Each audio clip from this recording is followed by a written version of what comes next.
Assalamualaikum warahmatullahi wabarakatuh. Alhamdulillahirabbil alamin. Alhamdulillahilladzi adhabanal hazan. Innallaha laghafurun syakur. Asyhadu an la ilaha illallah wa asyhadu anna Muhammadan abduhu wa rasuluh sallallahu alaihi wasallam wa ala alihi wa ashabihi amma ba'd. Kaum muslimin wal muslimat, kita syukur hidup sekali ini oleh Allah telah dipilih menjadi orang Islam, orang yang menetapi agama, yang agama itu betul-betul memang Allah akui. Dan kita di dalam menetapi agama ini oleh Allah juga diberi fasilitas, diberi nikmat, yang dengan nikmat itu kita oleh Allah bisa melakukan kewajiban-kewajiban yang sudah menjadi kewajiban kita dengan lancar, dengan baik. Dan kita memahami bersama bahwa hidup di dunia ini hidup yang hanya sekali. Kemudian sekali hidup ini tidak ada ulangan, dan ketika sudah mati semua manusia sama bertanggung jawab pada dirinya masing-masing.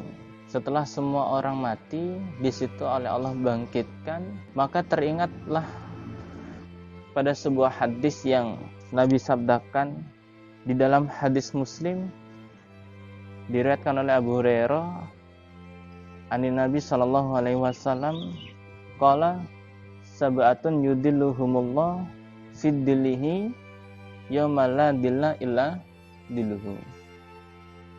Pada saat itu hari kiamat Allah memberi naungan kepada 7 orang, yang mana pada hari itu tidak ada naungan kecuali hanya ada naungannya Allah. Kalau kita memahami bersama bahwa hari di mana semua tidak memikirkan apa-apa kecuali hanya memikirkan hisapan dan memikirkan syafaat. Pada saat itu matahari didekatkan dekat dengan diri kita, merasakan begitu panas, tetapi ada hamba Allah yang di situ diberi naungan. Maka kita sebagai orang Islam tentu kita hidup sekali ini ingin kelak di akhirat mendapatkan naungan. Berharap menjadi satu dari sekian ribu orang yang mendapatkan naungan pada hari kiamat nanti. Yang pertama yaitu al-imamun adil, imam yang adil, pengatur penguasa yang adil. Hal seperti ini tentu kita melihat bagaimana Nabi Muhammad SAW di dalam meramut para jamaahnya dan para sahabat-sahabatnya di dalam meramut ru'yah-ru'yahnya. Dikisahkan sahabat Umar bin Khattab pernah memberi makan pada seorang janda berserta anak-anaknya yang ketika malam menangis, yang mana memang sahabat Umar punya kebiasaan untuk berkeliling di malam hari untuk melihat apakah ada jamaahnya yang belum makan, apakah ada jamaahnya yang belum teramuk. Ini sebagai bentuk tanggung jawab sahabat Umar bin Khattab kepada para jamaahnya. Yang kedua yaitu wasyabun nasya'a fi ibadatillah, seorang pemuda yang tumbuh di dalam ibadah kepada Allah, tumbuh dewasa dengan dididik bersama agama Allah, bukan semerta-merta pendidikan dunia saja, tapi juga agamanya. Yang ketiga yaitu warajulun qalbuhu mu'allaqatun fil masjid atau fil masajid, seorang laki-laki yang hatinya digantungkan di dalam masjid, selalu rindu pada masjid.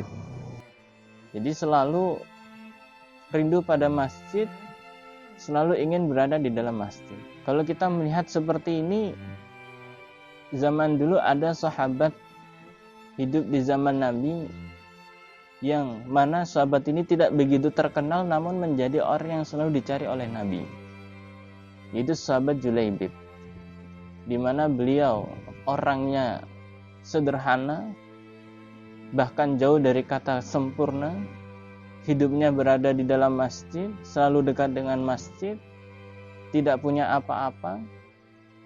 Namun dalam singkat ceritanya, ketika Nabi meminta untuk berangkat perang, sahabat Julaibib berangkat untuk berangkat perang. Ketika usai perang, para sahabat ditanya oleh Nabi, apakah kamu sekalian merasa kehilangan oleh seseorang? Para sahabat mengatakan, ya Rasulullah, kami kehilangan seseorang, ini, semua disebutkan. Namun tidak ada yang menyebutkan pada nama Julaibib. Lalu Nabi memberitahu bahwa hari ini saya kehilangan seseorang, yaitu yang bernama Julaibib.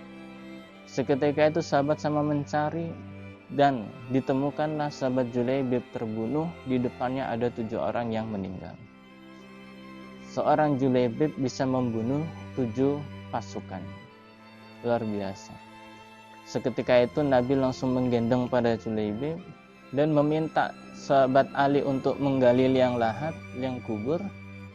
Sementara Nabi terus menggendongnya. Sesekali Nabi menatap wajahnya, sesekali Nabi memalingkan wajahnya dari wajah Julaibib. Sahabat yang melihat seperti itu sama heran.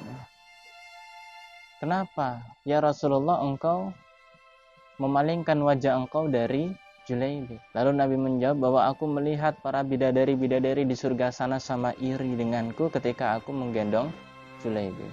Ini menandakan bahwa orang yang ahli di dalam masjid, rindu di dalam masjid, selalu dirindukan pada surganya. Kemudian yang berikutnya, yang keempat, warajulani tahaba fillah ijtama'a alaihi wa tafarraqa alaihi. 2 orang laki-laki yang sama saling suka di dalam beribadah kepada Allah, urusan fisabilillah, bertemu juga karena Allah, berpisah pun juga karena Allah. 2 sahabat yang dia senang di dalam agama Allah. Ketika mencari ilmu, bertemu dengan teman yang baru, ikut untuk mencari ilmu bersama-sama, suatu ketika pisah. Hal seperti ini dicontohkan oleh sahabat-sahabat zaman Nabi, yang mana mereka sama-sama berkumpul untuk mencari ilmu bersama Nabi, berangkat perang bersama Nabi, namun harus pisah dengan urusan Allah. Ada yang kalanya meninggal, mati syahid, ada yang kalanya belum Allah panggil. Kemudian yang kelima, warajulun talabat humra'atun data mansubin wa jamal faqala ini akhafullah.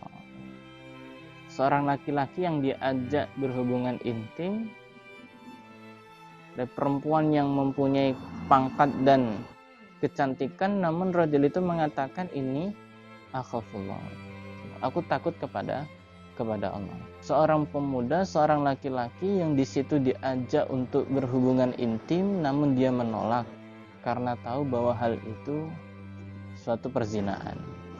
Ini menandakan iman yang kuat yang tidak bisa dikalahkan oleh hawa nafsu. Dicontohkan zaman Nabi Yusuf, ketika Nabi Yusuf diajak untuk berhubungan intim dengan Ibu Zulaikha. Namun karena Allah menyelamatkan, yang akhirnya di situ Nabi Yusuf tidak sampai terjadi hubungan intim. Dan Nabi Yusuf mengatakan, inna nafsala ammaratum bisu. Sesungguhnya hawa nafsu itu lebih banyak perintah pada kejelekan, termasuk hawa nafsu di dalam birahi. Maka ketika seseorang itu bisa terjaga dari hawa nafsunya, maka luar biasa untuk dirinya. Kemudian yang keenam, warajulun tasaddaqa akhfa hatta la ta'lama shimaluhu ma tunfiqu yaminuhu. Seorang laki-laki yang sedekah dengan samar sampai tangan kirinya tidak mengetahui pada apa yang disedekahkan oleh tangan kanannya. Sedekah tidak berharap pada imbalan, tidak berharap pada pujian. Ini luar biasa sekali bagi orang-orang yang diberi kelebihan dalam segi harta, kemudian bisa memanfaatkan harta-hartanya untuk sedekah. Lebih-lebih lagi di zaman sekarang, wabah virus corona menimpa pada negara kita ini, negara Indonesia, memakan dampak yang begitu banyak dalam segala aspek. Perekonomian, ibadah, kesehatan, dan lain-lain. Nah, tentu orang yang diberi kelebihan dalam segi harta kemudian bisa mensedekahkan hartanya, lebih-lebih lagi sekarang di bulan suci Ramadan. Ini luar biasa sekali lipatan pahalanya. Maka ketika dia bisa menginfakkan hartanya sebagian untuk membantu saudaranya di bulan suci Ramadan ini, Allah lipatkan berlipat-lipat ganda. Kemudian yang ketujuh yaitu rajulun dzakarallahu khalian fafadat ainahu. Seorang laki-laki yang ingat kepada Allah di waktu sepi dan selalu menangis di hadapan Allah. Dalam keadaan sepi, di situ rajul tersebut ingat kepada Allah. Ingat pada dosa-dosa, ingat pada apa yang Allah berikan kepada kita, pada manusia, dan apa yang belum diberikan kepada Allah. Nah, sehingga ketika orang itu bisa ingat kepada Allah sampai menangis, disitulah tingkat keimanannya masih berfungsi. Maka di bulan suci Ramadan ini yang berbahagia, menjelang akhir ini, tentunya Allah berikan seseorang itu sesuai dengan kelebihannya masing-masing. Maka dengan kelebihan yang Allah berikan itu, setidaknya kita bisa menjadi satu dari sekian ribu orang yang kelak nanti di akhirat bisa mendapatkan naungan di hadapan Allah. Insya Allah itu yang bisa saya sampaikan. Orang punya dari saya mohon maaf sebesar-besarnya. Assalamualaikum warahmatullahi wabarakatuh.